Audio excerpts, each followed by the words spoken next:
Le programme qui va suivre vous est présenté par le Centre missionnaire Philadelphie sur Avenue de la Science, Kinshasa, Gombe.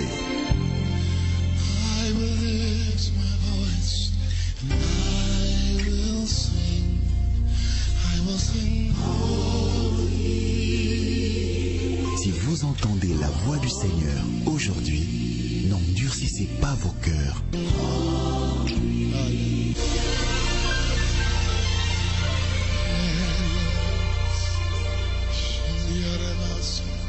Au nom de Jésus. Amen. Que Dieu soit béni. On peut l'acclamer, pourquoi pas. Lisez avec moi ces 3 portions des Écritures. La première dans l'évangile de Jean au chapitre 12. Jean chapitre 12.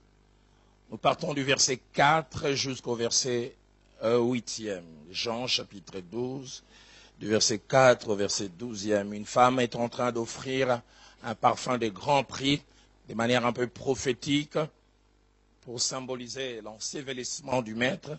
Et quelque chose se passe à ce moment. Un de ses disciples, Judas Iscariote, fils de Simon, celui qui devait les livrer, dit: pourquoi n'a-t-on pas vendu ce parfum 300 deniers pour le donner aux pauvres? Il est dérangé. Comment il peut accepter de telles choses? Il disait cela non pas qu'il s'est mis en peine des pauvres, mais parce qu'il était voleur et que tenant la bourse, il prenait ce qu'on y mettait. Mais Jésus dit: laisse-la garder ce parfum pour le jour de ma sépulture. Vous avez toujours les pauvres avec vous, mais vous ne m'avez pas toujours. Nous lisons aussi Matthieu chapitre 26. Et là nous lisons du verset 6 au verset 10. Matthieu 26. Comme Jésus était à Béthanie dans la maison de Simon le lépreux, une femme s'approcha de lui tenant un vase d'albâtre qui renfermait un parfum de grand prix. Et pendant qu'il était à table, elle répandit le parfum sur sa tête. Les disciples, voyant cela, Matthieu a parlé des disciples, mais Jean montre que c'est plutôt pas tout le monde, mais c'est plutôt l'attitude de Judas. S'indignèrent et dire: à quoi bon cette perte? On aurait pu vendre ces parfums très chers et en donner les prix aux pauvres. Jésus, s'en étant aperçu, leur dit: pourquoi faites-vous de la peine à cette femme? Elle a fait une bonne action à mon égard. Alors nous allons au verset 14 jusqu'au verset 16. Alors, l'un des 12 appelé Judas Iscariote alla vers les principaux sacrificateurs, choqué par ce qui vient de se passer. Peut-être qu'il y pensait déjà, mais là ça a été l'élément déclencheur. Il dit: que voulez-vous me donner et je vous les livrerai? Et ils lui payèrent 30 pièces d'argent. Dès ce moment, Judas cherchait une occasion favorable pour livrer Jésus. Nous lisons aussi 1 Samuel au chapitre 1er. 1 Samuel au chapitre 1er. Nous partons du verset 6 jusqu'au verset 16. La rivale d'Anne lui prodiguait des mortifications pour la porter à s'irriter de ce que l'Éternel avait rendu stérile. Et toutes les années, il en était ainsi. Chaque fois qu'Anne montait à la maison de l'Éternel, Pénina la mortifiait de la même manière. Alors elle pleurait et ne mangeait point. Elkana, son mari, lui disait: Anne, pourquoi pleures-tu et pourquoi ne manges-tu point? Pourquoi ton cœur est-il attristé? Est-ce que je ne vaux pas pour toi que 10 fils? Anne se leva après que l'on eut mangé et bu à Silo. Le sacrificateur Élie était assis sur un siège près de l'un des poteaux du temple de l'Éternel. Et l'amertume dans l'âme, elle pria l'Éternel et versa des pleurs. Elle fit un vœu en disant: l'Éternel des armées, si tu daignes regarder l'affliction de ta servante, si tu te souviens de moi. Versets 1 à 4. Jéhovah dit ces choses glorieuses. Ainsi parle maintenant l'Éternel qui t'a créé, ô Jacob, celui qui t'a formé, ô Israël. Ne crains rien, car je te rachète. Je t'appelle par ton nom, tu es à moi. Seigneur Nazaya Yo. Si tu traverses les eaux, je serai avec toi. Et les fleuves, ils ne te submergeront point. Si tu marches dans le feu, tu ne te brûleras pas. Et la flamme ne t'embrasera pas. J'aime le verset 3, car je suis ton Dieu. Le salut d'Israël, ton sauveur. Waouh, j'aime la suite. Je donne l'Égypte pour ton rançon. Et l'Éthiopie et Saba à ta place. Il est prêt à sacrifier des gens pour toi. Et j'aime encore le verset 4. Parce que tu as du prix à mes yeux. Et parce que tu es honoré. Et lui-même dit: parce que je t'aime. J'aimerais que tu saches, Dieu m'aime. Aide-moi à dire à ton voisin: je ne sais pas te concernant, mais moi, Dieu m'aime. La version français courant dit, tu comptes beaucoup à mes yeux et je t'aime. La version parole de vie dit, je tiens beaucoup à toi. Tu m'es précieux et je t'aime. La version Torbe, traduction écuménique de la Bible, dit, tu vaux cher à mes yeux. J'aimerais dire, Nami Swanzambe Nanganaza Primangondote, je vaux cher. Je vaux cher. Ah, j'aimerais le dire encore, aux yeux de mes dieux, je n'appartiens pas au Wenzabitoula.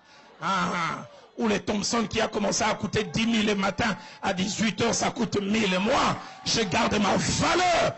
Je vaux cher à ses yeux. Dans Zacharie chapitre 2 verset 8, voulant faire comprendre à Israël, c'est qu'Israël représentait devant ses yeux, il dit, vous êtes la prunelle de mon œil. Vous êtes la prunelle de mon œil. Je suis la prunelle de l'œil de Dieu. Français courant dit, quiconque vous attaque, s'attaque à ce que j'ai de plus précieux. Soyez conscients de cela. Et si vous êtes conscients de cela, quels que soient ces deux types de personnes qui se présenteront sur votre route, vous garderez la paix et la quiétude. Et parmi ces personnes à rencontrer, et je prie que Dieu les place sur votre chemin s'ils ne sont pas encore, ce sont les Judas Iscariotes. Matthieu 26, 6 à 10, ainsi que Jean 12, 4 à 8 que nous avons lu, nous les présente et nous les montre, jouent un rôle apparemment négatif à côté du maître. Et dans ces rôles négatifs, nous voyons trois choses qui ressortent, qu'ils ont fait au maître, mais qu'ils nous font aussi comme ils ont fait au maître. La première des choses, les Judas sont à côté de nous, partageant notre intimité, mais travaillant contre nous de manière cachée. À côté de nous, faisant partie de notre équipe, mais travaillant contre nous. Combien quelquefois c'est apaisant de savoir que la critique vient de loin, de savoir que les mauvaises langues, les mauvais propos viennent de loin, mais que c'est dur d'avoir quelqu'un qui fait partie de son précaré, qui commence à dire aux autres, pourquoi a-t-on offert ces parfums? Non seulement que lui, il les pense, mais il veut communiquer cette gangrène tout autour. Vous ne trouvez pas qu'il est dépensier? Il est égoïste. Pourquoi il accepte cela? Ah, je prie que Dieu vous ouvre les yeux pour que les Judas qui sont à vos côtés ne restent plus cachés. J'aimerais le déclarer pour les enfants qui sont de moi que la saison des masques est finie. Leurs masques tomberont. Et même quand ça ne tombera pas, ils poseront de petits actes qui feront qu'on puisse les reconnaître. Tu reconnaîtras dans cette domestique ce qu'il est et qu'il cache. Tu reconnaîtras dans cette bonne ce qu'elle est réellement et qu'elle cache. Parce que ton Dieu, mon Dieu, a décidé que la saison de Judas est finie. Ils vont se trahir. Tu reconnaîtras dans ces collaborateurs là où tu travailles, celui qui est contre toi. Tu verras, il aura ouvert un mail où il avait écrit contre toi, il aura oublié de fermer, il viendra te donner l'appareil, et tu liras, tu diras, oh, c'est ce qu'il partage, et tu sauras qui il est. Si quelqu'un croit, c'est là qu'il m'aide à dire Amen. Je suis venu le déclarer, la saison des faux est finie. La saison de porteurs de masques est finie. Nous les reconnaîtrons parce que nous sommes en alliance avec Dieu.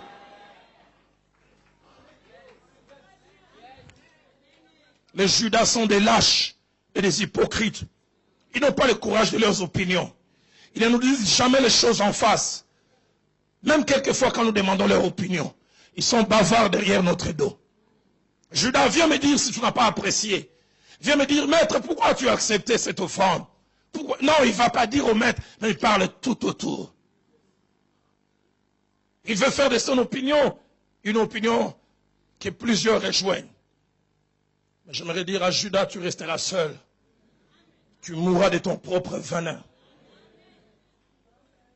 Les Judas sapent notre autorité, nous amoindrissent aux yeux des autres. Jean 12, 5 nous montre le message que Judas veut communiquer, non seulement à la femme, mais aux autres par sa réaction. Pourquoi n'a-t-on pas vendu ce parfum 300 deniers pour le donner aux pauvres? Ce qu'il veut dire, c'est un gaspilleur, ce monsieur. C'est un égoïste. Quelqu'un centré sur lui-même et sur ses propres besoins. C'est un mauvais chef, un mauvais leader. Voilà comment nos Judas travaillent. Deuxième caractéristique de nos Judas. Les Judas nous trahissent. C'est-à-dire, ils violent l'engagement de loyauté qu'ils ont pris avec nous. Les Judas nous abandonnent au détriment de ceux qui nous veulent du mal. Les Judas trompent notre confiance. Les Judas sont infidèles. Les Judas sont avec nous apparemment, mais ils sont contre nous. Être trahi, ça fait très mal. Être trahi, ça vous détruit. Ça vous détruit parce que vous vous dites, comment je peux lui faire confiance jusqu'à ce point? Je lui ai ouvert le cœur jusqu'à ce point.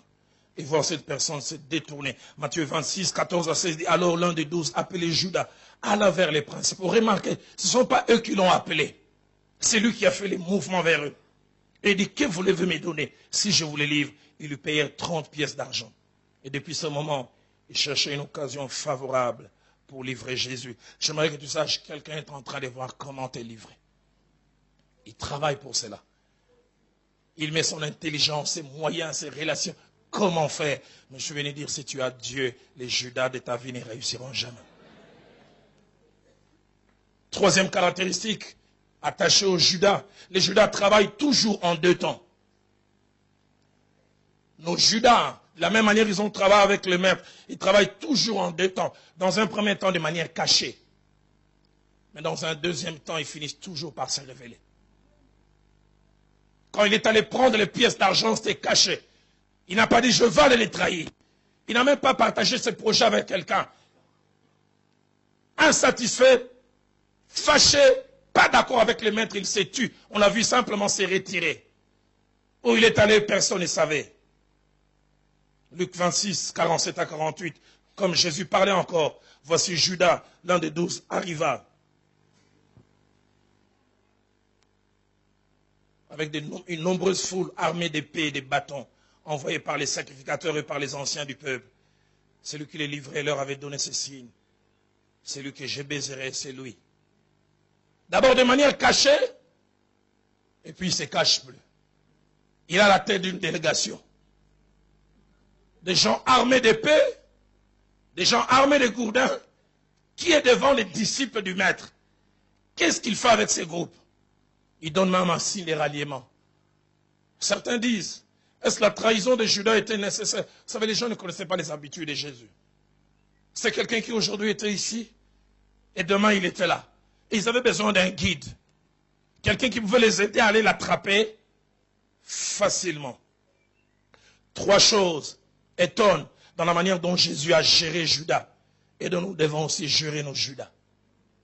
Trois choses. La première, Jésus connaissait son côté mauvais et mal intentionné. Il était au courant. Certaines personnes, ça pensent que nous ne sommes pas au courant. Des fois, Dieu nous a dit et nous nous taisons.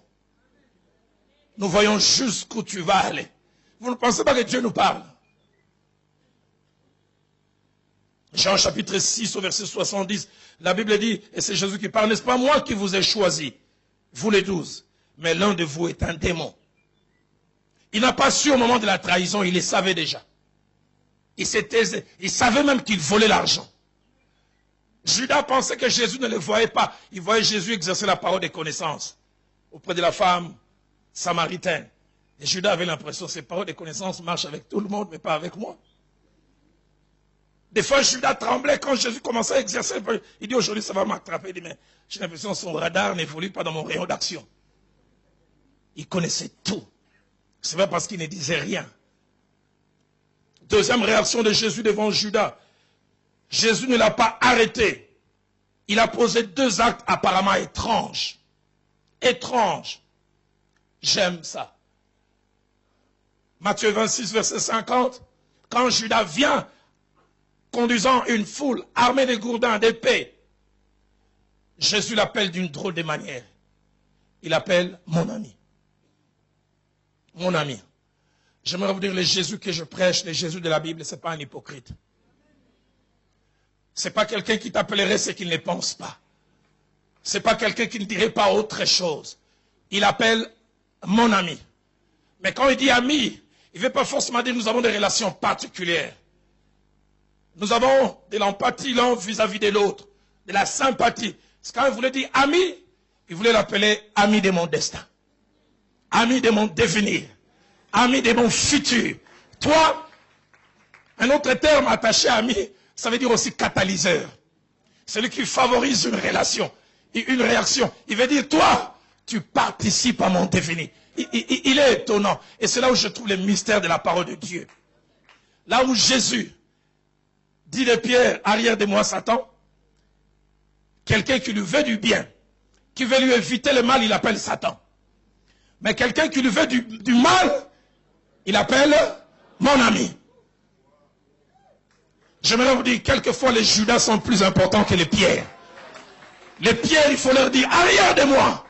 Mais les Judas, il dit, mon ami. J'aimerais dire, ami, trahissez-moi. Faites toutes ces choses sans le savoir. Vous m'amenez vers mon destin. Mon ami. J'aimerais te dire, cette personne qui te fait du mal, c'est ton ami. J'aimerais te dire, cet homme qui te laisse tomber, c'est ton ami. J'aimerais te dire, cette jeune femme qui te laisse tomber, c'est ton ami. J'ai jamais oublié. Avril 91, mon épouse peut s'en souvenir. Bon, je vais réveiller les morts. J'ai durant longtemps aimé une jeune fille.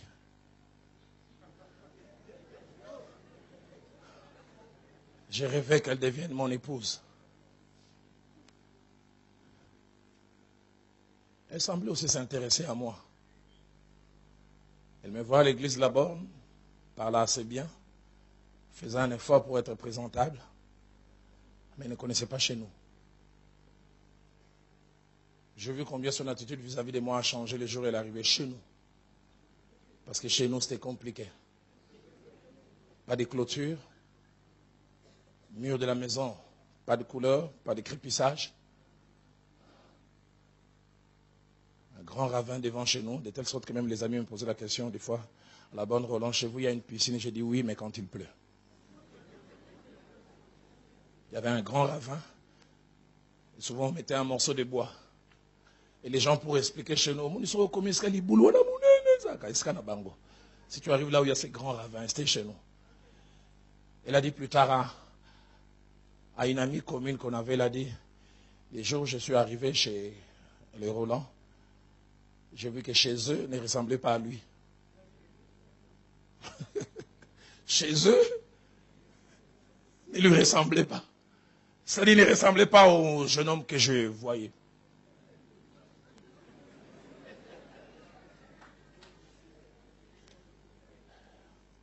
Je n'ai jamais oublié avant qu'elle ne voyait, c'était le 28 décembre, elle devait aller en Amérique du Nord. Je lui ai demandé, qu'est-ce que tu me dis, est-ce que dois-je espérer? J'ai vu dans ses yeux qu'elle voulait dire que ça s'arrête.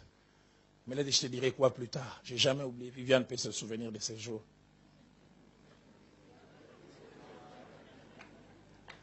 Parce que les jours où finalement elle m'a dit non officiellement, c'était un samedi, il y avait mariage. Le mariage finissait à l'église de la Borne et puis Viviane était avec sa sœur, maman Yvette, et son frère Olivier. Il semble qu'elle commençait déjà à remarquer le frère Roland. Moi aussi j'ai remarqué, mais bon. Je me disais, j'ai un dossier là-bas. Et puis, pasteur Kali, mon ami, qui commençait déjà à avoir des relations, m'a dit, cette famille va nous aider à aller. C'était pas très loin, c'était au palais du peuple qui devait avoir le mariage. Et juste avant que je le monte dans le véhicule, on m'a donné la fameuse lettre. Dans mon cœur, j'ai dit, je vais la lire après la manifestation, mais je voulais tellement connaître la suite. Je suis allé dans un coin. J'ai eu l'impression comme si...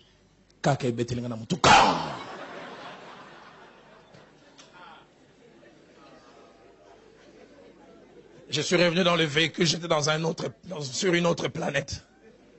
Mon épouse me le dira plus tard, ces jours-là, tu nous as ennuyés. On cherchait de te parler, tu n'étais pas là. Maman.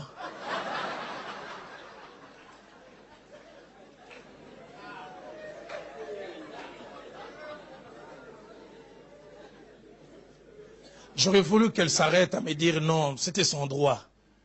Mais elle m'a méprisé un peu. Elle a dit 3 choses. Premièrement, Roland, on n'est pas de la même classe sociale. La deuxième, elle m'a dit, Roland, je pars aux États-Unis. Toi, tu me suivras aux États-Unis à pied, par la nage ou par quel moyen? Je ne pensais pas qu'elle pouvait être dure et blessante. J'ai compris qu'elle me méprisait. Et la troisième, nous sommes trop différents. En 2006, je l'ai retrouvé aux États-Unis dans une église. Et je dois vous dire que je ne suis pas allé aux États-Unis à la nage. Mais je suis quand même arrivé aux États-Unis. Mais plus les années passent, j'ai dit merci qu'elle m'ait dit non. Sinon, j'allais rater cette merveilleuse dame. Et j'allais rater ces merveilleuses filles parce que je ne pouvais avoir ces filles, biologiquement parlant, qu'avec. J'ai dit merci au Seigneur. Autant j'ai pleuré ces jours d'avril 91. Autant j'ai dit merci. Ah, il y a quelquefois des rejets qui sont des directions. Mon ami, je suis venu te dire, celui qui te fait du mal est ami de ton destin. Il n'a aucune idée, mais il te propulse vers quelque chose de glorieux. Ami de ma destinée. Celui qui m'aide à devenir celui que je dois devenir. Celui qui me facilite la tâche. Celui qui m'aide. J'ai vécu cette scène. Mon épouse et moi, on venait se marier en 92. Et puis, janvier 93, il y a eu pillage. Je n'ai pas suivi cette histoire directement. Des amis m'en ont parlé. Quand il y a eu pillage, un monsieur qui habitait pas très loin de chez nous, vers le quartier de Lausanne. Les militaires sont rentrés pour venir piller. Et ils ont commencé à prendre des histoires. Il leur disait, laissez, personne ne voulait. Il disait, laissez. Les gens n'ont jamais su, est-ce vrai ou faux. Ils étaient à 3, il a compté, il dit 1, 2, 3. Pour rendre un service, beaucoup qui n'habitent pas déjà. Et tous ceux qui sortaient avec les histoires, quand ils ont entendu ça, les histoires ont commencé. Il dit, les féticheurs m'avaient demandé 3 personnes. Si 3 personnes me font du mal, ils vont mourir et moi. Mais vous êtes à 3 beaux coquilles. Vous continuez. Les catalyseurs qui vous rendent service. Mon ami, ami de mon destin. Mais non seulement il a appelé ami, la deuxième chose, il a encouragé à faire ce qu'il devait faire. Matthieu 26, verset 50, non seulement il appelle mon ami, il dit ce que tu es venu faire, fais-le. Il ne l'a pas arrêté. Va jusqu'au bout de tes idées. Quelquefois, nous voulons arrêter les Judas, alors que derrière leur arc se cache quelque chose de glorieux. Les Judas, ils vous font passer par des tourments. Les Judas vous amènent auprès de Pilate. Les Judas vous amènent auprès du Sanhédrin qui laboure votre dos. Les Judas vous amènent enfin qu'on vous crache. Mais j'aimerais dire, ça ne s'arrête pas là. Au-delà de cela, les Judas vous amènent vers la résurrection glorieuse. Et les Judas vous amènent à un endroit où la Bible dit, tout genou fléchira. Et tout là, on confessera que Christ est Seigneur. À la gloire de Dieu le Père. Les Judas ont l'impression de gagner seulement la première mi-temps. Mais il y a une deuxième mi-temps. Ne vous laissez pas écraser par les Judas. Sachez que derrière eux, il y a un Dieu. Ma petite expérience de la vie m'a enseigné 7 choses par rapport aux Judas. Je terminais avec Pierre, avec plutôt Pénina. La première des choses, c'est que les Judas sont des fois et souvent nécessaires. Car des tremplins pour notre destin et notre devenir. Je ne dis pas de les chercher, mais laissez-les quand ils viennent. Deuxième chose concernant les Judas, ils sont des acteurs inconscients de notre éclosion et de notre percée. C'est-à-dire, ils travaillent pour nous en pensant faire le contraire. Troisième chose que j'ai appris concernant les Judas nous vaccinent et nous améliorent en faisant 2 choses. Premièrement, ils tuent en nous la naïveté. Souvent, nous sommes trop naïfs. Il faut quelquefois les Judas pour que nous puissions savoir que tout peut arriver de n'importe qui. Mais deuxièmement, les Judas nous équipent d'une qualité, la prudence, que nous n'avons pas souvent, la prudence. David ne pouvait pas s'imaginer qu'il avait un Judas appelé Achitophel, son conseiller spécial, son conseiller particulier. Quatrième chose que les Judas nous apportent, les Judas nous trahissent, mais ne profitent jamais du produit de leur trahison. Laissez-les trahir. Il a eu les 30 pièces d'argent, mais remarquez, il n'en a rien fait. À la fin, il a fini par les jeter. Laissez vos Judas. Il est même prouvé que même sur le plan politique et sur le plan nation, les gens ne croient jamais aux traîtres. Parce qu'il dit, celui qui a trahi, trahira encore. Si quelqu'un vient vous trahir, il va ailleurs. Même ceux vers qui il va, ils n'auront pas totalement confiance. Il dira, il est resté avec lui 15 ans. Il a fait ça. Qui ne dit pas qu'il fera la même chose. Cinquièmement, les Judas qui pensent arrêter notre parcours s'arrêtent eux-mêmes toujours plus vite, alors que nous continuons notre parcours. Matthieu chapitre 27, verset 5, ainsi que Acte 1, 18, nous montre que Judas s'est pendu. Il a eu à tomber. Il s'est rompu par le milieu du corps et tous ses entrailles se sont répandues. Lui qui a pensé arrêter les maîtres, lui s'est arrêté, mais le maître a continué. J'aimerais te dire, tu vas durer plus que tes Judas. Sixième chose, les Judas finissent toujours dans la solitude, manquant la confiance de ceux qui les ont achetés et incapables de renouer le contact avec ceux qui ont trahis. Les Judas finissent toujours dans la solitude. Matthieu 27, verset 4, la Bible dit, Judas dit, j'ai péché, en livrant le sang innocent. Écoutez, la Bible dit, il lui répondit, que nous importe? Cela te regarde. Solitude. Il a trahi le maître, il ne peut plus retourner là-bas. Et même ceux vers qui il pense venir pour chercher un soutien, il est lâche. Mais le maître que nous servons ne nous lâche jamais. Septième chose que j'ai appris concernant les Judas, n'auront pas toujours besoin de nous occuper d'eux.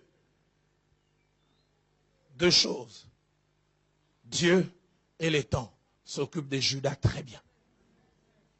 Laisse les Judas faire ce qu'ils peuvent faire.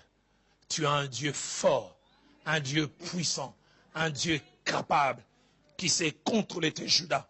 J'aimerais en quelques minutes parler des Pénina que nous avons mentionné dans Samuel, chapitre 1, du verset 6 au verset 7. C'est une femme qui fait du mal à sa rivale.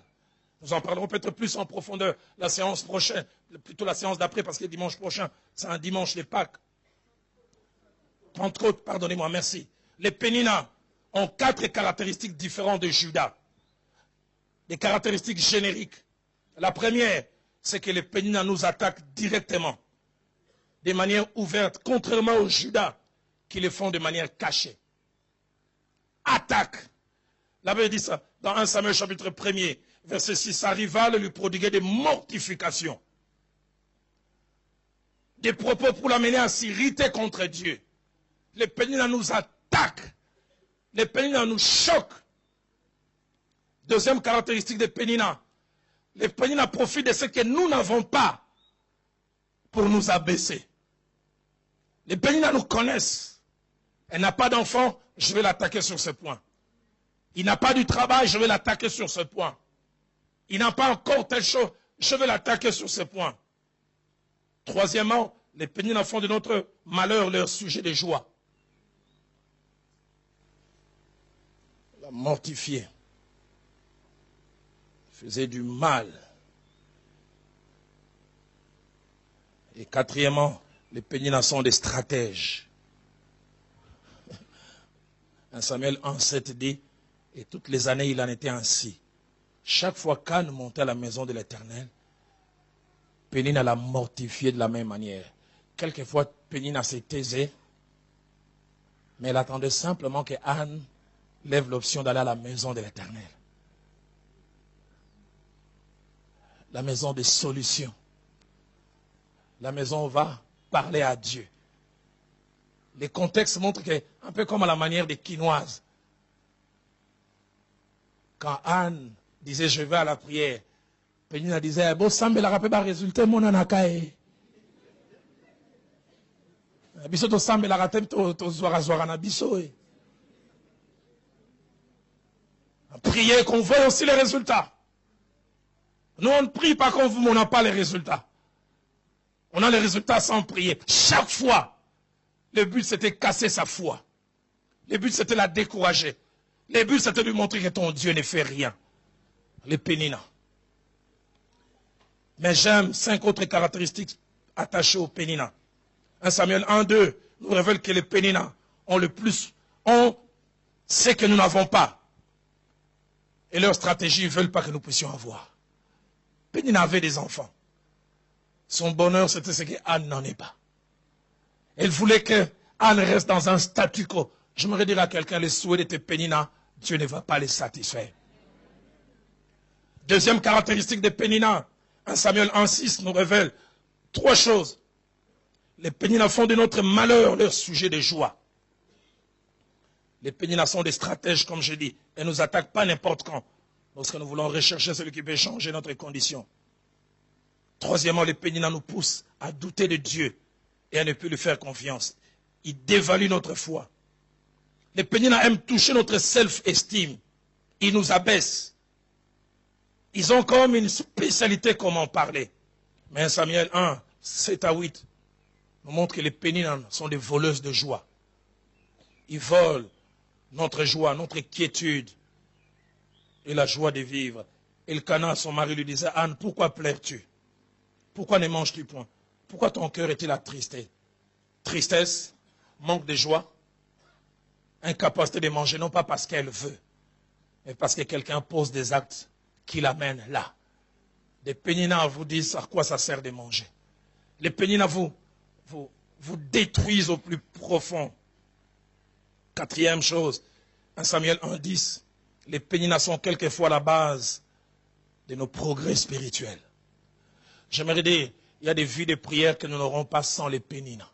J'aime ce que 1 Samuel 1,10 dit, et l'amertume dans l'âme, Anne pria l'Éternel et versa des pleurs.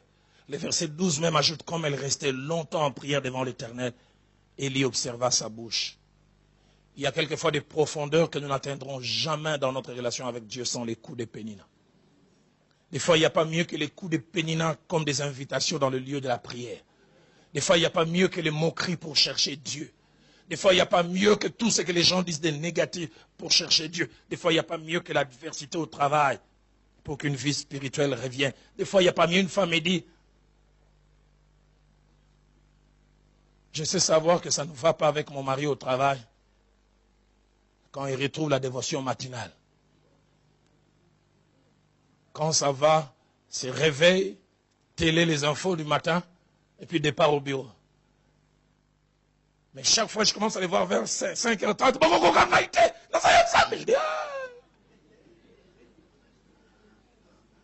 il y a des combats. Il arrive des fois Dieu nostalgique. Il aime vos rendez-vous d'intimité. Et il dit aux anges, peux-tu assembler la kala? Ma bonne délai qui tourne, n'a pas kala. Des moments où il y a un chef. Un démon va toucher ton chef. Allez! Mise en paix les 3 jours. Rabbi Yolo Binini. Seigneur dit, Bilo, on a un dolo kayangot.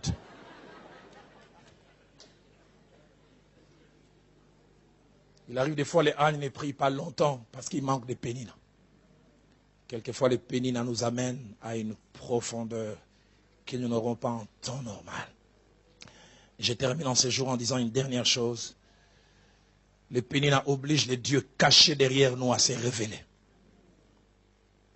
Les Péninas font toujours que le Dieu qui est caché derrière nous se révèle. J'aime Anna prier. Et le verset 17, l'homme de Dieu est venu dire, va en paix. Que le Dieu Israël exauce ta prière que tu lui as adressée. Et que ta servante, ça c'est elle qui réagit, trouve grâce aux yeux de l'Éternel. Et cette femme s'en alla, mangea et son visage ne fut plus le même. Mais j'aime surtout la fin du verset 19 et le début du verset 20. Elkana connut sa femme et l'Éternel se souvint d'elle. L'Éternel se souvint d'elle. La première fois que j'ai lu cette phrase, je dis, Dieu est-il amnésique? Dieu a-t-il des fois des décalages des souvenirs? J'aimerais dire, Dieu va se souvenir de quelqu'un. Il va le faire non pas à cause de toi, mais à cause des coups que l'on te donne. À cause des moqueries, à cause de tout ce que Dieu va dire. Non. Il est temps que je prouve qu'il est à moi.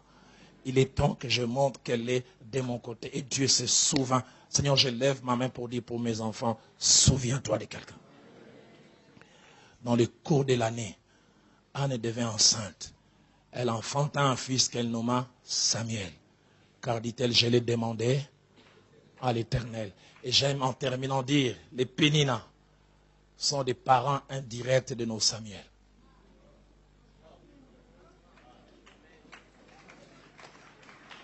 Samuel veut dire, je l'ai demandé à l'Éternel.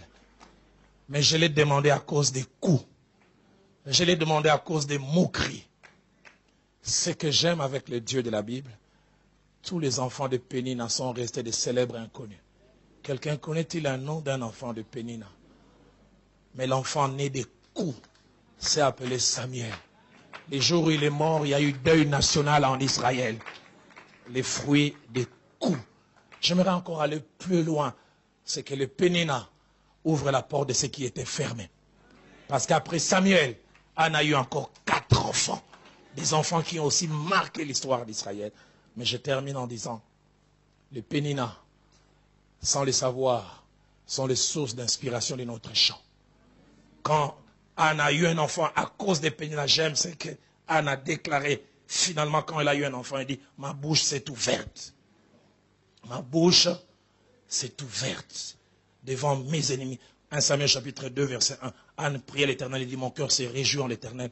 Ma force a été relevée par l'Éternel. Ma bouche s'est ouverte contre mes ennemis. Je suis venu déclarer à quelqu'un, la saison où ta bouche est fermée à cause de l'ascendant de tes ennemis est finie. La saison commence où maintenant c'est aux Pénina de fermer leur bouche et toi tu vas parler. Et j'aimerais te dire, quand Dieu va décider de te visiter, les Pénina vont se demander si c'est vrai. La première fois Pénina a vu Anne commencer à vomir. Elle a dit, wapi. Est-ce qu'il y a Sanzaka? La première fois elle a vu Anne commencer à avoir des goûts bizarres. Elkana est consommé manga sende. Des manga sendo, ça c'est des grossesses nerveuses. Grossesse psychologique. Elle a tellement désiré qu'elle croit l'avoir. Et puis voilà, Pénina a commencé à avoir un ventre gonflé. Non, c'est une grossesse psychologique. J'aimerais dire, laisse Pénina parler.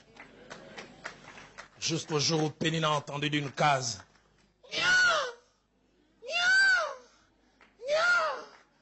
J'aimerais te dire, quand Dieu te donnera ton Samuel, ne les garde pas en case.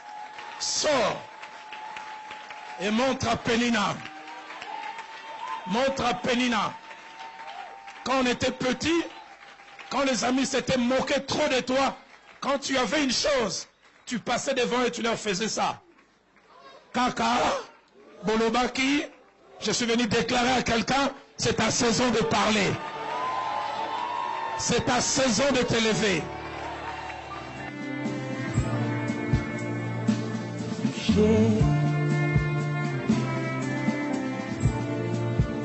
Je suis touché.